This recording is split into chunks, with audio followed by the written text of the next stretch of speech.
thanks everybody for making it here relatively early from lunch. The title is a riff on our friend Rick Rule and his famous admonition not to confuse the inevitable with the imminent. And I have hopefully some useful things to say, but let's think about that for just a moment. This inevitable imminent thing. Why do we make this mistake? There's a tendency amongst resource investors tend to be contrarian thinkers. They tend to be independent, not necessarily pack animals as the mainstream investor is. And people like that, thinking people, intellectual people, they're vulnerable to a hack. They're vulnerable to big sweeping ideas that get them excited, that get them involved. This is a pet theme of mine. And that's how we fall into this mistake of thinking that something like the end of the dollar is inevitable, empires fall, and currencies come and go, and the greenback is no different. So the end of the dollar is inevitable. Doesn't make it imminent. And if you remember, I don't know how many of people would remember, but as a kid, I was actually involved in the great bull run in gold and silver back in the 70s. And I saved money from my newspaper route and babysitting and bought silver. I was buying the poor man's gold. But I remember the rhetoric at the time, and I remember how the national debt, was approaching $1 trillion, which was going to be the end of the world. And somehow the world didn't end. And here we are decades later, right? And we're still waiting for that inevitable demise of the dollar to become imminent. I'm not just waxing rhetorical here. I actually think this is really important. There are people whose job it is to sell you something, like evil scum of the earth newsletter writers like me. And one of our favorite tricks is to hook you with one of these big ideas that you agree with. Like central banks are hoarding gold so that they can remonetize gold and declare a new gold standard. Like that might actually be true someday. But I'm not sure that it's inevitable. It's certainly not imminent, and it's absolutely not happening now. So I think this is something important to think about. I'm trying to hopefully give you an inoculation against fancy sales pitches on things that excite you that may be inevitable, but they're not imminent. They're certainly not happening now. So end of the dollar. CBDCs. Who's worried about CBDCs? I am. It's not happening today. Okay, maybe in Nigeria, but maybe FedCoin is in the works and so on. But this is a worry for another day. It's not something that's going to inform my investment decisions right now. Gold-backed BRICS currency. We were promised that last August 25th. We had a specific date. What happened? Nothing, right? How about the war on cash? How many years have you heard about the war on cash? Before us, there's another one. I'm glad I didn't hold my breath on that one.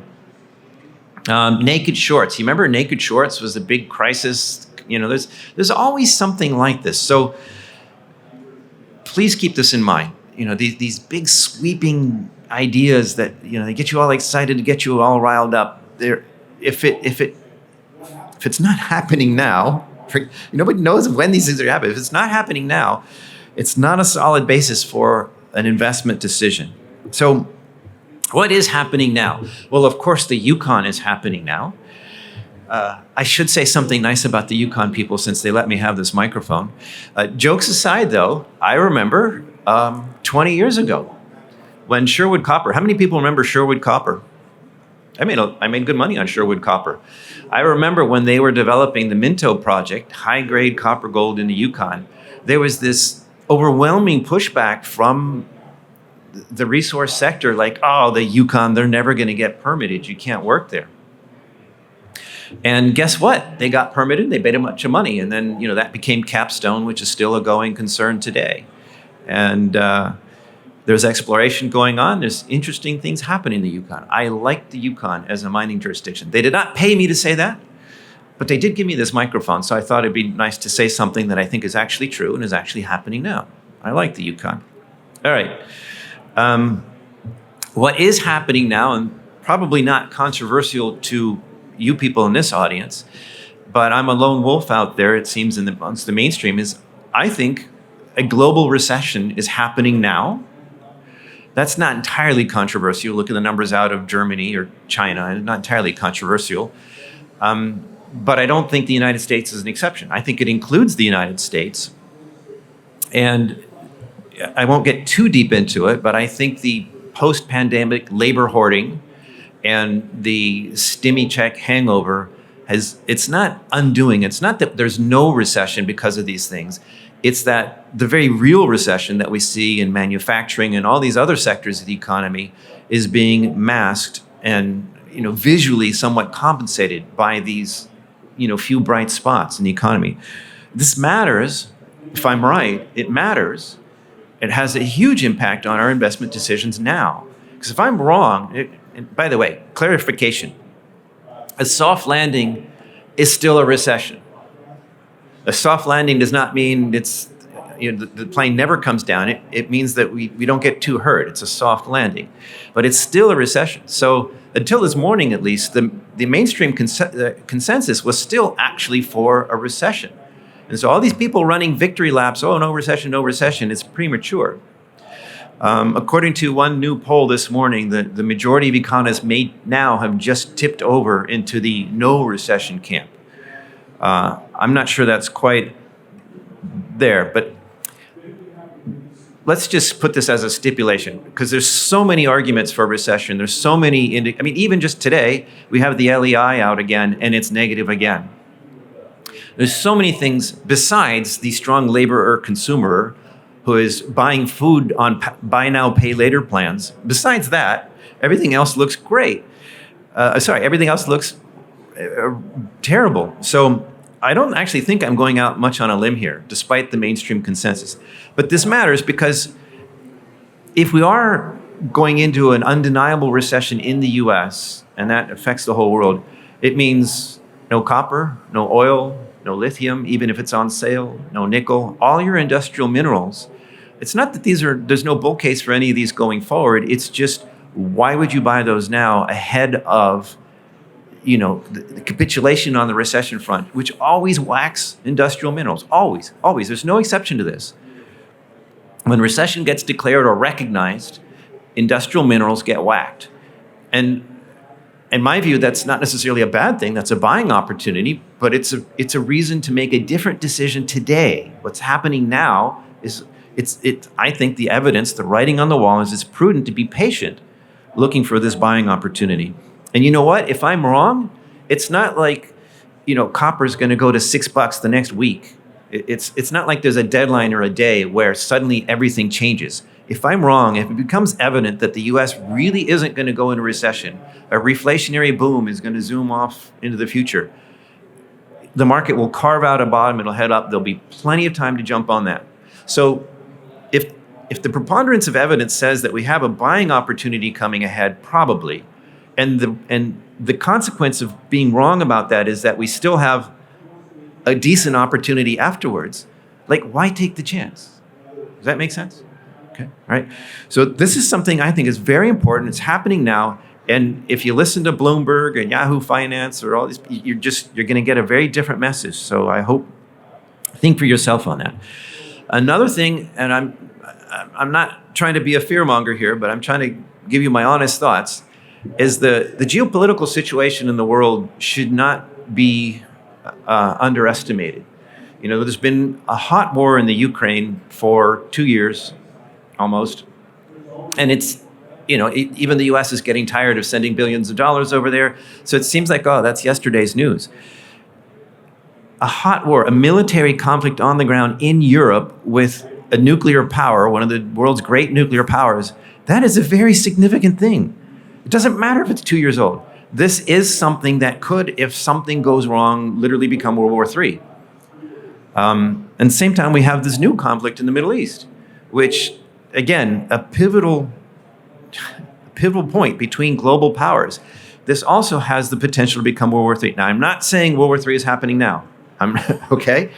But I'm saying that there is elevated geopolitical tension right now that is major. This is not the same as how the world was just a couple years ago. If we use the old DEFCON scales, for military threat, I don't know how the military define that. Obviously, we're not DEFCON 5. The missiles aren't launching. We're not 0 or 1. Maybe we're one errant missile away from really bad stuff happening. So I don't know, maybe 3, maybe a military person can tell me. But this is significant. This is different. This is happening now. And well, okay, so how do we invest for World War III? Maybe you don't, but you absolutely want to have an allocation to bullion. And by the way, there's some young people here. I don't want to make gross assumptions based on ageism, but let's assume that some of the younger people here, which I'm very happy to see, I'm glad you're here. Let's assume most of you own some cryptos or something like that, maybe, I'm not going to be hostile to cryptos. I'm not going to tell you to go out and sell all your Bitcoin or Ether. But you know what? Gold works in World War III when the power goes out and there's no internet. Good luck pulling your memory stick out in the Mad Max world and getting your cryptos exchanged. Oh, really? I've got $1 billion on my memory stick. Won't you give me a glass of water? No. So I'm just saying, gold 1.0, maybe it's not a bad thing to have a hedge of some of that in your portfolio. Okay, jokes aside, point is, we're in a scary world. And this is a world in which there is a safe haven bid. And it's, I think, something that's quite durable. And if you think about the headwinds that gold has faced, let me put it this way. Gold hit a new nominal all-time high. It's done several, but in 2020, it hit a significant breakout, hit a nominal all-time high. And then since then, we got the inflation and it's rolled over. And since then, we've got trouble in Europe and the dollar has done better. And since then, there's been A, B, C, D, E, and F reason for gold to retreat, and it hasn't. The fact that gold has traded sideways for 3 years is driving gold bugs crazy. Why isn't it 5,000 yet? Where's my $10,000 gold now, right? The conventional wisdom, or the signals that normally would trigger your COMEX and LME traders to sell gold, should have pushed gold back down to 1,500 by now, given what's going on in the world. The fact that we're still at 2,000, plus or minus wherever we are today, is really significant. I think the safe haven bid that I'm talking about there is helping to put a floor under gold. The other thing about this geopolitical tension is, of course, the U.S. weaponizing the dollar. That's a game changer. That's created a massive change, and not just with Russia. You've got central banks around the world buying gold in record amounts. I think that has put another floor under gold. This is really significant stuff that's happening right now. And it informs my investment decisions right now. Because if we're going into the recession that I talked about, if I'm right about that, we're going into a recessionary environment while inflation is still above target and likely to get worse when the powers that be open the money floodgates in response to the recession. We're not going into that with $1,000 gold, or $1,400, $1,500 gold when we went into the last big. If we're going into that at plus or minus $2,000 gold, and then gold has another big breakout, I mean, it's kind of embarrassing to even think about where the gold-dollar exchange ratio would be. I don't like to put these fancy gold targets and talk about thousands of dollars of gold, but just, from where we're at now, just a mere 10% increase in the gold-dollar exchange ratio, which, by the way, is not just me being wordy. I think it's a mistake to call it the price of gold. Gold is not like pork bellies or coffee beans or even copper. Gold is money, and I see it as a foreign exchange question. I can exchange my dollars for euros or yuan or gold, and I think of it as the gold-dollar exchange ratio. I think that's the right way to think of it and frame that. So we are going into what looks to me to be a very bullish context for gold. What's happening now, the setup for gold is very positive. With a $2,000 base, a 10% increase from here would be $2,200, which would be nominally way above our previous all-time highs. That's just a 10% increase. That's not, asking for the sky or the moon. A 20% increase, $2,400, that would break the internet. So I'm not usually the guy who's just the cheerleader, rah, rah, rah, but it's hard not to be kind of excited. The setup right now, and oh, by the way, how many of you are readers already or subscribed to? Oh, that's really great that so many of you are not. I'm reaching more than just preaching to the choir. Thank you all who are. So people who are my regular readers, they know that I'm try not to be a cheerleader. I try to be level-headed about this. They also know that I'm not a perma bull. Last year, my highest conviction trade, or rather in 2022, my highest conviction trade for 2023 was not gold, it was uranium. And I got that one right. So this year, my highest conviction trade is not uranium. I still love uranium. I'll talk about that more in a bit. But it's not as cheap as it was, you know.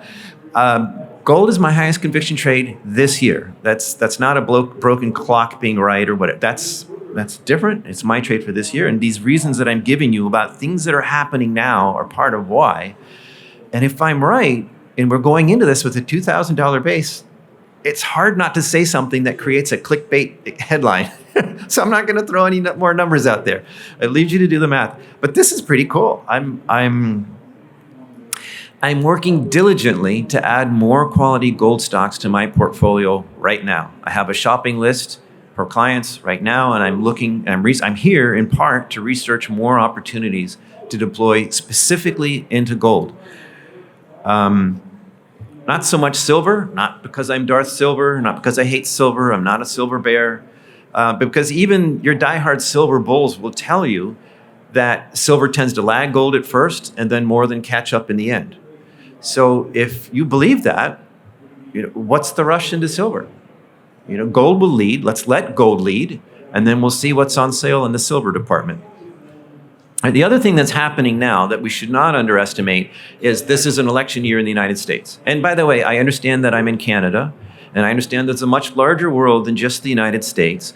But commodities are quoted in dollars, US dollars, and the gold US dollar exchange ratio is the most frequently cited source of reference. So what happens to the dollar matters to us as resource investors. I'm not being US centric. And what happens to the US economy matters to the dollar, and what happens with the US election matters to the economy. And this is happening now. And I'll probably piss some people off whatever I say about this, but it is what it is. How broken is the system when our choices in 2024 are Trump versus Biden 2? We've seen this movie before. How did we get here again? Now, whichever side of that you might like or hate or love, but really? This is the best America could come up with? Oh. But, okay. Now, but here's the monkey wrench potentially in the gears here. What if something actually does stick on Trump? What if he gets kicked off the ballot and it's Haley versus Biden? That's kind of interesting. That's different. I'm not necessarily saying I'm a Nikki Haley fan. I'm not predicting anything here. I'm terrible at predicting elections. I'm just saying that there's potential for this to suddenly become quite different. And that is something we need to keep in mind. But let's just go with it's Trump or Biden. Those are the main contenders right now. Guess what? And at either side that you come down on, you're probably going to hate me for saying this, but in my view, the facts are almost doesn't matter. Whether it's Trump or Biden, they're both going to spend. And we saw this, I'm sorry, Trump fans, but before Biden came along and spent all this money, Trump was pushing Powell to, more easy money, lower interest rates, easy money. And Trump spent, he was the first one to go with the $1 trillion deficits before Biden got there. This is just a fact. And okay, the pandemic made him do it. It wasn't his fault. It was the pandemic. Well, there's always an excuse. There's always some emergency for politicians to send voters money. So hate me if you will, but this is just a fact, okay? Trump has already shown us that he's willing to bribe voters, push the system to try to, I'll get too much hate if I say exactly what I think, but just the point is, it's the tax and spend party or the spend and tax party. They both become just the spend party. This is actually bullish for commodities prices. This is inflationary either way. My point is not to take sides on the political divide. My point is to tell you that in this election year, as H.L. Mencken famously said, an election is an advanced auction on stolen goods. This is the circus we're going to see this year. It's inflationary. Either side is going to promise and deliver more bribes for the voters. That's inflationary. So we can pull our hair out and bemoan politically things not going the way we are. But as investors, this is the fact. This is what's happening now, and we can make investment decisions to speculate accordingly. On the bright side, there's good news in this, and that is that we don't get all the government we pay for. So, government efficiency at least is something to be thankful for in this case. All right, so something else, I'm trying to flip to more positive things here because I've been kind of raining on the parade, which is, after all, my professional description. I think one of the most unmitigated positives in our world today is the new nuclear renaissance. It's hard for me to see any downside actually to this at all. It's not like a give and take kind of thing. It's almost an unalloyed good. Like what's the downside to 24/7, 365 cheap, clean energy? Oh, you can say, oh, it's not so clean, there's nuclear waste. Well, nuclear waste is a solved problem. We don't need to get down that technical side. But the energy say, oh, well, what about nuclear weapons? Sorry, but that's an ignorant thing to say. It's a completely different application. You don't make nuclear weapons in your power plant. And by the way, the weapons already exist. Building more nuclear power plants has no bearing whatsoever on nuclear weapons and proliferation. Completely separate question. It's a red herring. If you're pro-nuclear and anybody says, what about nuclear weapons? They're only demonstrating their ignorance. Be nice to them. It's not their fault. They went to public schools. They can't help it. But this is really important. Like, what's the downside to cheaper energy out there? Abundant 24/7. Like, there was a dream promised when I was a kid, watching George Jetson, whose onerous, tiresome job was pushing a button for 3 hours a week, occasionally having to push a button.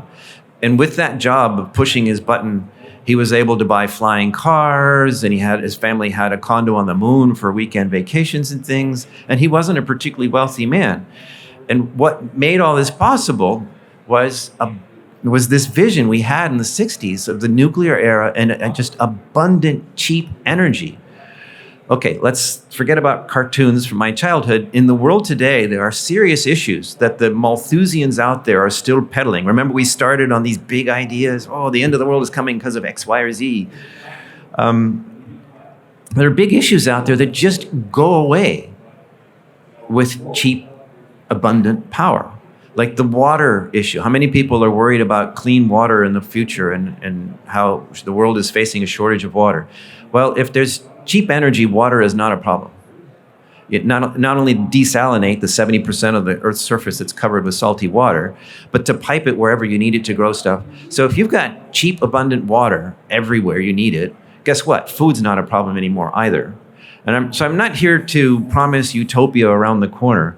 I'm just saying that this nuclear renaissance, which is happening now, this isn't someone in the future. There's a story out this morning that Ukraine has ordered I don't know how many it was, a bunch of new power plants, U.S. power plants. The war isn't even over yet, and they're looking to spread more nuclear power plant, try to diversify it and spread it around to make it harder for the Russians to keep them in the dark. And even the great nuclear physicist Greta Thunberg has advised Germany that that they shouldn't have shut down their nuclear power plants. This isn't just us uranium bugs or hardcore engineering types. This is something that it's an idea whose time has come again, and it's just an unalloyed good. But the investment decision is, okay, so now I need to be a little bit more nuanced here. I'm not saying run out there and buy all these uranium stocks. I know that this show has a lot more uranium presence out there. There are a lot of uranium companies here. So first caveat is the uranium price just went vertical.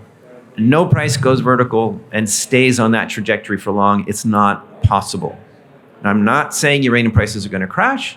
I'm just saying that some moderation at least is by far the more likely outcome in the immediate future. And an actual correction would be normal and healthy.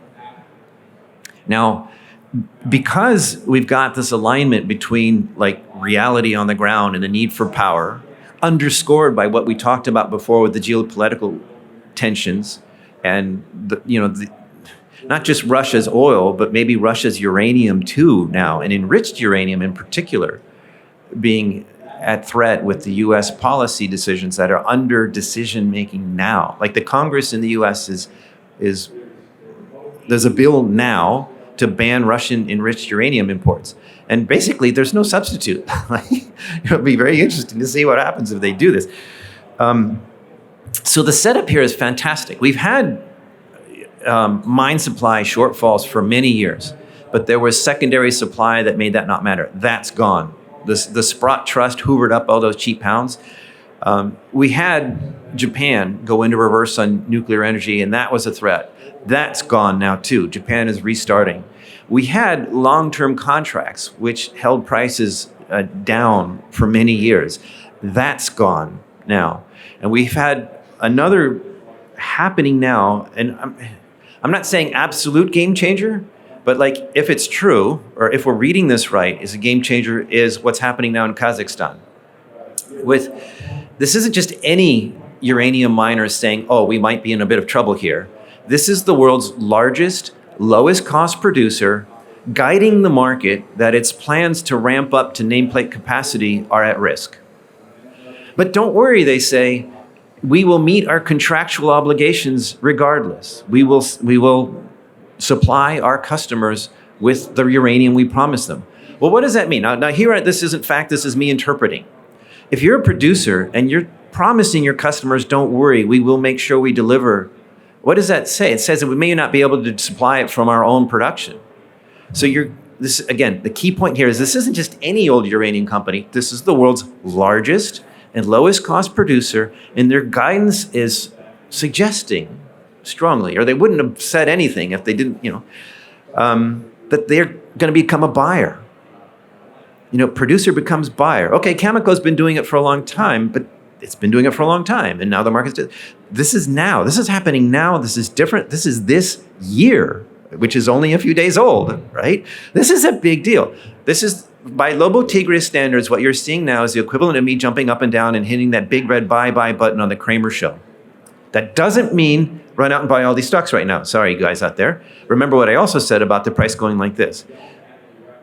Add these things together, and what I'm saying is this is a very powerful trend.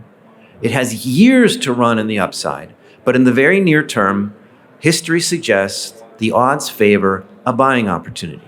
Not the end of the market. If uranium corrects from 106 to 80 or 90 bucks a pound, that's still more than these miners need to make money. But to go to retreat 20%, that would be huge. You would see bear market headlines. I think that would create a tremendous buying opportunity. So for any of you who are here, who are hearing about uranium and all the excitement about uranium and are not yet, actually, let's do that. How many of you are interested in uranium sort of more or less for the first time now and don't own any? Right? That's like half the audience almost, okay? So my message to you is you're not wrong. It's great to be interested, but don't give in to FOMO. Do not buy any stock that just hit a 52-week high or is near there. Sorry, you guys out there, but I don't work for them. I work for you guys. Do not buy stocks hitting multi-year highs. I'm not saying they can't go higher. I'm not saying they won't go higher. But the idea is to buy low, sell high, not to buy high and hope to sell higher. So it could be that something happens. The U.S. does something criminally stupid. They never do that, and the uranium price pops another 50%. 50%. I'm not just like, uranium could be $150 by this summer if the wrong things happen. And if that happens, buying even these guys at 52-week highs will probably work out. But that's an if, not when statement. That could happen, doesn't mean it will happen. What we do know is that that the underlying commodity just went vertical. And nothing can do that for long.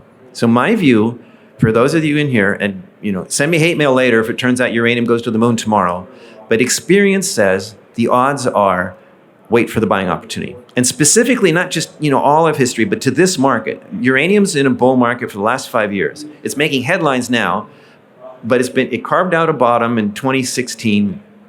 And then started working its way up 2018. In the last 5 years, it's been pursuing a 2 steps forward, 1 step back, 2 steps forward, 1 step back. It's been doing this after every big breakout for the last 5 years. So this isn't just a generality. This is specific to today's uranium market, is a pattern. It's not proof here. It's just a pattern that there's always another buying opportunity. So I won't beat that to death. I think you understand me.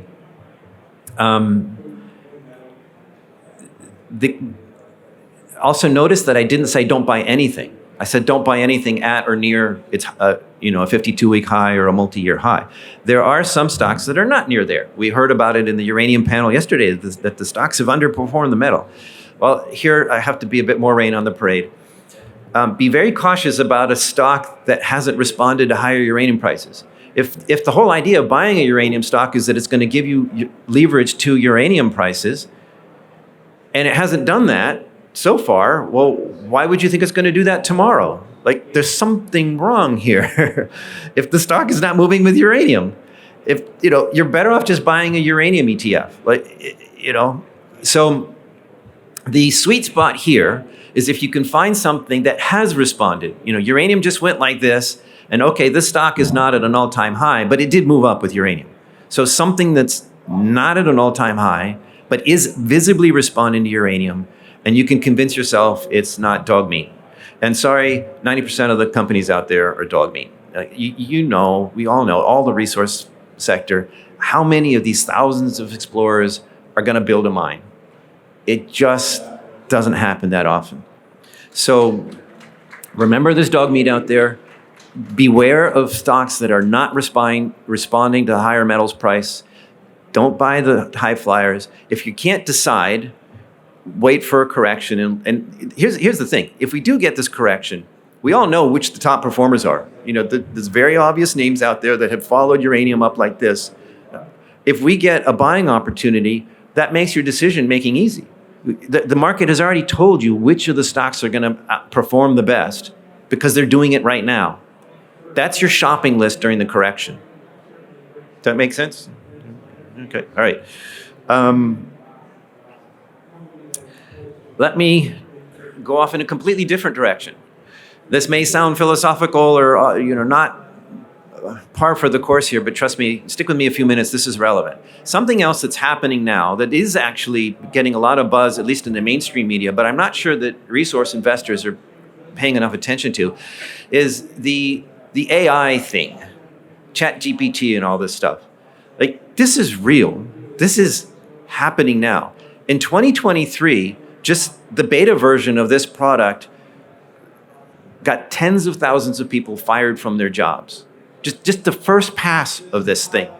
It was, I don't remember, it was British Telecom, or it was something over there across the pond where they replaced like their entire customer relations department of tens of thousands of people with this new robot. It's a software robot. And that was just the general application. And since then, there have been all kinds of very clever people working on ways and tools to take this technology and put in the hands of various businesses doing, every different. So where I'm going with this is, one, I think this is a mega trend. This is huge. It's going to be like the internet. This is a game changer going forward. For that non-metals and mining part of your portfolio, I'm not competent to tell you which companies to invest in. I'm not going to tell you what my favorite AI stock is. I have no idea.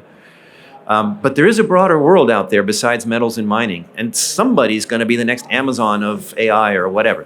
There's going to be a lot of money to be made in this space. Don't ask me about it, but think about it. Find somebody else to trust or educate yourself. But for our purposes as resource investors, I think that eventually, like the internet, I see this as a net positive. It's going to create more jobs than it destroys. It's going to unleash creativity in the broader human condition. In the same way the internet sort of equalized the music industry. Like, it used to be that if you didn't get a contract with one of a handful of big labels, your act never went anywhere. And with the internet, as a musician, you could access a global audience, and you could make money as a musician just playing for whoever likes your music. I think AI will be somewhat similar. That's a little bit out of my wheelhouse, but here's the connection to us here today, is that before we get to this rosy scenario, there will be a massive dislocation. The jobs that will be created by this technology are somewhere in the future. The jobs that are going to be destroyed by this technology already started last year. This is something else that's happening now. And the significance for us as resource investors is the economic impact now, economic impact this election year. right? With as there was just a headline out, another one. It was yesterday or today. The bankruptcy rate in the United States was up 98% in 2023 over 2022. It's not an all-time high or anything, but just it was a massive increase. And I'm not saying that was all because of the AI. I'm just saying this is the sort of thing that unleashes money helicopters. And that matters to us as resource investors. So expect more dislocation. Expect it this year. I'm not saying tomorrow, whatever. I'm saying this is something to watch for. I think this is not a dark horse exactly because it's getting talked about out there, but I think it will complicate things for team no landing or even team soft landing. Let me say one more thing about that landing issue, and then I'd like to do some Q&A because I really like to not just blab, but help you directly with whatever's on your mind, is that in terms of resource investments, the takeaways are pretty simple. I really like gold this year. It's my highest conviction trade for this year. It's not necessarily a right away. We've got headwinds right now. The trouble in Europe is bearish euro, which is bullish dollar, which mistakenly gets interpreted as bearish for everything else priced in dollars, right? So there's reasons to expect gold to struggle in the nearest term, but I think by mid to later this year, gold does really, really well. And maybe right, maybe wrong, I'm putting my own money on that thesis. I think uranium, maybe it corrects, doesn't crash. The uranium thesis remains very, very strong, but you have to be selective. Where I'm going with this is, and basically everything else, you wait till after the recession. So if I'm right, one more piece to the puzzle. Uranium is not recession proof. There's nothing that's entirely recession proof, but some things are more recession resistant than others. And, uranium is one of those things. It's baseload power. If people who in a recession, maybe they decide not to go visit grandma every weekend, they go every other weekend, they might use less gas, but they still want the lights to come on. And that's what nuclear power provides. So I think nuclear energy and uranium prices in particular are very resistant to the recession. We've seen this actually in 2020. And I think we'll see it going forward, especially with the green agenda now deciding that nuclear is green. Like you add like the reality to the politics and then the supply constraints. And I'm just extremely bullish. So here's the thing. You don't have to worry about almost anything else. If I'm right about the recession, you come back to oil and copper and lithium or whatever else you like once it's pretty clear that the recession is in the rearview mirror. What does that leave us with? Gold and uranium, and maybe silver lately to gold, but gold and uranium particularly. If I'm right about the hard landing and then the money helicopters, uranium still does okay. If I'm dead wrong about that, no landing, people don't need no stinking safe haven assets, and gold goes down, my uranium plays still make up for it. So you have a hedge, is what I'm saying, on your speculations this year. It's a very simple hedge.